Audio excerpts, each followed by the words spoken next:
Hello. आज हम बात करेंगे इंडसइंड बैंक के स्टॉक्स के बारे में।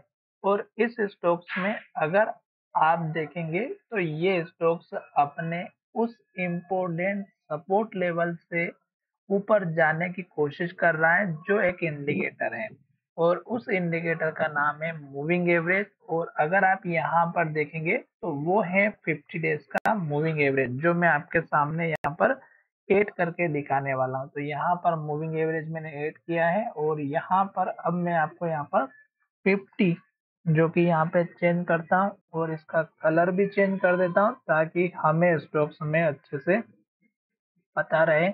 और 50 डेज का मूविंग एवरेज का कलर ग्रीन कर दिया है और स्टॉक्स अपने उस सपोर्ट लेवल से मूविंग एवरेज के यहाँ से सपोर्ट लेकर के ऊपर जाते हुए दिखाई दे रहा। साथ ही स्टॉक्स ने, मैंने आपसे कहा था कि स्टॉक्स ने यहाँ पर हाई बनाया है और हाई उससे नहीं टूटा और एक के बाद एक रेड कैंडल और लो बनाते हुए नीचे की तरफ आया है। तो ये जो लो बना हुआ था ये स्टॉक्स का इम्पोर्टेंट सपोर्ट था, जिसमें आप देख सकते हैं यहाँ पर भी लो बना, यहाँ पर भी लो बना, यहाँ पर भी लो बना, यहाँ पर हाई बना और अब स्टॉक्स फिर से उस लेवल के पास आ चुका है। और स्टोक्स ने इस लो को तोड़ करके यहाँ पर लो बनाया था, फिर यहाँ लो बनाया और फिर यहाँ पे। तो ये स्टोक्स से लो नहीं टूटा था, जो लगभग हमारा बना हुआ था 1330 रुपए के आसपास का। और फिर स्टोक्स ऊपर जाना स्टार्ट किया और यहाँ तक हाई बनाया, जो कि हमारा इन्वर्टेड हैमर कैंडल का हाई था।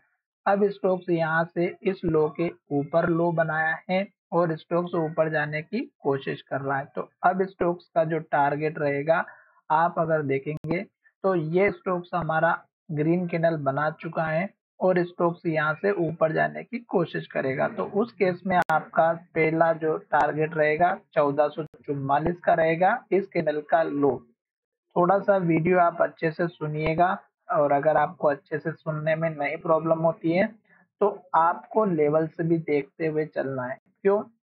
क्योंकि यहाँ पर स्टॉक्स में 200 डेज का मूविंग एवरेज है और अगर स्टॉक्स इस प्राइस को ब्रेकआउट करके ऊपर की तरफ चला गया तो फिर आपके लेवल से ऊपर आने से कोई नहीं रोकेगा। तो इस कैंडल का लो 1444 के आसपास का पहला टारगेट।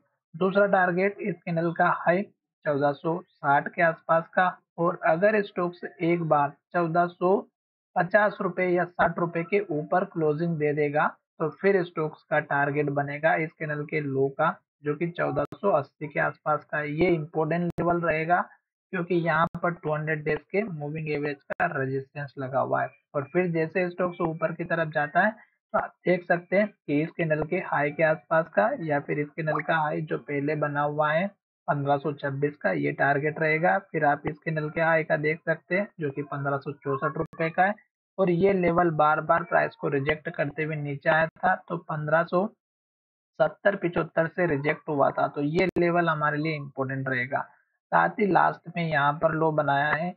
तो लॉन्ग टर्म वाले अगर आप इस स्टॉक्स में लंबी पोजीशन के लिए रख रहे हैं तो छोटा सा स्टॉप लॉस, जैसे कि यहाँ पर लो बना फिर स्टॉक्स ने ऊपर लो बनाया, तो अपना स्टॉप लॉस ऊपर शिफ्ट करते हुए बने रह सकते हैं। रेड कैंडल जब तक बनती है किसी भी स्टॉक्स में एंट्री नहीं लेना है। और जब स्टॉक्स हमारा एक के बाद एक हाई और ग्रीन कैंडल जैसे यहाँ पर बनी हुई है, जैसे कि यहाँ पर बनी हुई है, तो इस तरह की ग्रीन कैंडल और हाई बनाते हुए स्टॉक्स ऊपर जाता है तो हमें स्टॉक्स में बने रहना है। तो चलिए वीडियो को यहीं विराम करते हैं। धन्यवाद।